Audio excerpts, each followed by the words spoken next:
ಇನ್ನು by election ಗೆದ್ದ ಬೆನ್ನಲ್ಲೇ ಕೆಪಿಸಿಸಿ ಗಾದಿಗೆ ಪೈಪೋಟಿ ಜೋರಾಗಿದೆ. ಚುನಾವಣೆಯ ಬಳಿಕ ಕೆಪಿಸಿಸಿ ಅಧ್ಯಕ್ಷರ ಬದಲಾವಣೆಯ ಚರ್ಚೆ ಇತ್ತು.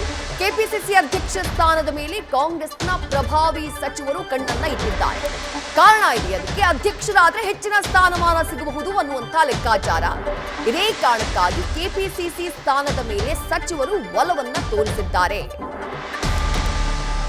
ಈ ಹಿಂದೆ ಸಿಎಂ ಡಿಸಿಎಂ ಘೋಷಣೆಯ ಸಂದರ್ಭದಲ್ಲಿ ಲೋಕಸಭಾ ಚುನಾವಣೆಯವರೆಗೂ ಕೂಡ ಡಿಕೆ ಶಿವಕುಮಾರ್ ಅವರು ಕೆಪಿಸಿಸಿ ಅಧ್ಯಕ್ಷರಾಗಿರ್ತಾರೆ ಅಂತ ಹೇಳಿ ವೇಣುಗೋಪಾಲ್ ಘೋಷಣೆಯನ್ನ ಮಾಡಿದ್ರು.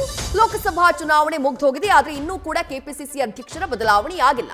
ಮತ್ತಷ್ಟು ಡೀಟೇಲ್ಸ್ ನಮ್ಮ ಪ್ರತಿನಿಧಿ ಶಿವಪ್ರಸಾದ್ ನೀಡ್ತಾ ಹೋಗ್ತಾರೆ. ಶಿವಪ್ರಸಾದ್, ಇಷ್ಟೊತ್ತಿಗೆ ಬದಲಾವಣೆ ಆಗಬೇಕಾಗಿತ್ತು, ಆವತ್ತು ವೇಣುಗೋಪಾಲ್ ಹೇಳಿಕೆಯನ್ನ ನಾವು ಪರಿಗಣಿಸೋದೇ ಆದ್ರೆ ಈಗ ಬೈ ಎಲೆಕ್ಷನ್ ಕೂಡ ಮುಗಿದು ಹೋಯ್ತು. ಕೆಪಿಸಿಸಿ ಅಧ್ಯಕ್ಷರ ಬದಲಾವಣೆಗೆ ಮುಹೂರ್ತ ಫಿಕ್ಸ್ ಆಗಿದೆಯಾ? ಯಾವ ನಾಯಕರು ಆ ಸ್ಥಾನಕ್ಕೆ ಬರಬೇಕು ಅಂತ ಹೇಳಿ ಪೈಪೋಟಿಯನ್ನ ಮಾಡ್ತಿದ್ದಾರೆ? ಜೊತೆಗೆ ಯಾವ ಕಾರಣಕ್ಕಾಗಿ ಶಿವಪ್ರಸಾದ್? ಖಂಡಿತವಾಗಿ ವಿದೇಶ ಈಗಾಗಲೇ ರಾಜ್ಯದಲ್ಲಿ 3 ಕ್ಷೇತ್ರಗಳ ಉಪಚುನಾವಣೆಯ ನಂತರ ಕೆಪಿಸಿಸಿ ಅಧ್ಯಕ್ಷರ ಬದಲಾವಣೆ ವಿಚಾರ ಕೂಡ ಮುನ್ನೆಲೆಗೆ ಬಂದಿದೆ. ಪ್ರಮುಖವಾಗಿ ಈಗ ಇರ್ತಕ್ಕಂಥ ಹಾಲಿ ಸಚಿವರೇ ಕೆಪಿಸಿಸಿ ಅಧ್ಯಕ್ಷ ಗಾದಿಯ ಮೇಲೆ ಕಣ್ಣಿಟ್ಟಿದ್ದು, ಪ್ರಮುಖವಾಗಿ ಹಿರಿಯ ಸಚಿವರಾಗಿರ್ತಕ್ಕಂಥ ಎಂಬಿ ಪಾಟೀಲ್, ಈಶ್ವರ್ ಖಂಡ್ರೆ ಹಾಗೆ ಸತೀಶ್ ಜಾರಕಿಹೊಳಿ ಅವರು ಶತಾಯಗತೆಯ ಕೆಪಿಸಿಸಿ ಅಧ್ಯಕ್ಷ ಸ್ಥಾನವನ್ನು ಪಡಿಬೇಕು ಎಂಬತಕ್ಕಂಥ ಲೆಕ್ಕಾಚಾರದಲ್ಲಿದ್ದಾರೆ. ಸದ್ಯ ಈಗ ಸರ್ಕಾರ ಇರೋದ್ರಿಂದ ಮುಂಬರ್ತಕ್ಕಂಥ ಸ್ಥಳೀಯ ಸಂಸ್ಥೆಗಳ ಚುನಾವಣೆ ಇರ್ಬೋದು, ಸಾರ್ವತ್ರಿಕ ಚುನಾವಣೆಯಲ್ಲೂ ಕೂಡ ಕೆಲಸ ಮಾಡಬಹುದು, ಅಂದ್ರೆ ಪಕ್ಷದ ಪರವಾದಂತ ವಾತಾವರಣ ಇದೆ.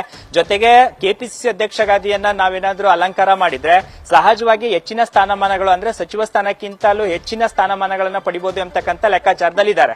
ಸದ್ಯದ ರಾಜ್ಯದಲ್ಲಿ ಇರ್ತಕ್ಕಂಥ ಟ್ರೆಂಡ್ ಅನ್ನ ನೋಡಿದ್ರೆ ಕಾಂಗ್ರೆಸ್ ಪರವಾದಂತ ವಾತಾವರಣ ಇರ್ಬೋದು, ಸರ್ಕಾರ ಇರೋದ್ರಿಂದ ಸಹಜವಾಗಿ ಪಕ್ಷ ಸಂಘಟನೆ ಸುಲಭ ಎಂಬತಕ್ಕಂಥ ಲೆಕ್ಕಾಚಾರದಲ್ಲೂ ಕೂಡ ಅನೇಕ ಸಚಿವರಿದ್ದಾರೆ.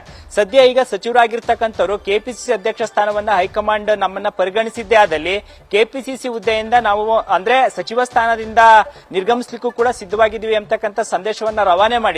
ಸದ್ಯ ಈಗ ಅಧಿವೇಶನ ಆರಂಭವಾಗುತ್ತೆ. ಅಧಿವೇಶನದ ನಂತರ ಕೆಪಿಸಿಸಿ ಸ್ಥಾನದ ಬದಲಾವಣೆ ಮತ್ತೆ ಆಲ್ಟರ್ನೇಟಿವ್ ಆಗಿ ಯಾವ ನಾಯಕರನ್ನ ನೇಮಕ ಮಾಡಬೇಕು. ಸದ್ಯ ಈಗ ಡಿಸಿಎಂ ಡಿಕೆ ಶಿವಕುಮಾರ್ ಅವರು 2 ಹುದ್ದೆಯನ್ನ ನಿಭಾವಣೆ ಮಾಡ್ತಾ ಇರೋದ್ರಿಂದ ಪಕ್ಷದ ಆಂತರಿಕವಾಗಿಯೂ ಕೂಡ ಚರ್ಚೆ ಆಗ್ತಾ ಇದೆ. ಒಂದು ವ್ಯಕ್ತಿಗೆ ಒಂದೇ ಹುದ್ದೆ ಎಂಬತಕ್ಕಂಥ ನಿಯಮ ಏನಿದೆ, ಅದರ ಆಧಾರದ ಮೇಲೆ ಕೆಪಿಸಿಸಿ ಅಧ್ಯಕ್ಷರನ್ನ ಬೇರೆಯವರನ್ನ ನಿಯೋಜನೆ ಮಾಡಬೇಕು ಎಂಬತಕ್ಕಂಥ ಚರ್ಚೆ ಕೂಡ ಪಕ್ಷದ ಮಟ್ಟದಲ್ಲಿ ನಡೀತಾ ಇರೋದ್ರಿಂದ ಹೈಕಮಾಂಡ್ ನಾಯಕರು ಶೀಘ್ರವೇ ಈ ವಿಚಾರ ಕುರಿತಂತೆ ಸಿಎಂ ಮತ್ತೆ ರಾಜ್ಯ ನಾಯಕರ ಜೊತೆ ಸಮಾಲೋಚನೆಯನ್ನ ಮಾಡಿ ಮುಂಬರ್ತಕ್ಕಂಥ ದಿನಗಳಲ್ಲಿ ಯಾರನ್ನ ಈ ಸ್ಥಾನಕ್ಕೆ ಕೂರಿಸಬೇಕು ಎಂಬತಕ್ಕಂಥ ವಿಚಾರ ಕುರಿತಂತೆ ಅಧಿವೇಶನದ ನಂತರ ಸೂಕ್ತವಾದಂತಹ ಒಂದು ರೂಪುರೇಷೆ ಈ ವಿಚಾರ ಕುರಿತಂತೆ ಕೆಪಿಸಿಸಿ ಅಧ್ಯಕ್ಷ ಸ್ಥಾನಕ್ಕೆ ನೂತನವಾದ ಸಾರಥಿ ಆಯ್ಕೆ ಆಗ್ತಕ್ಕಂಥ ಸಾಧ್ಯತೆ ಇರತಕ್ಕಂಥದ್ದು. Vidyashree, thank you Shivaprasad. ಆಮೇಲೆ ಡೀಟೇಲ್ಸ್ಗೆ ನ್ಯೂಸ್ ಫಸ್ಟ್ ನಿರ್ಭೀತಿಯಿಂದ ನಿಮ್ಮ ಪರವಾಗಿ.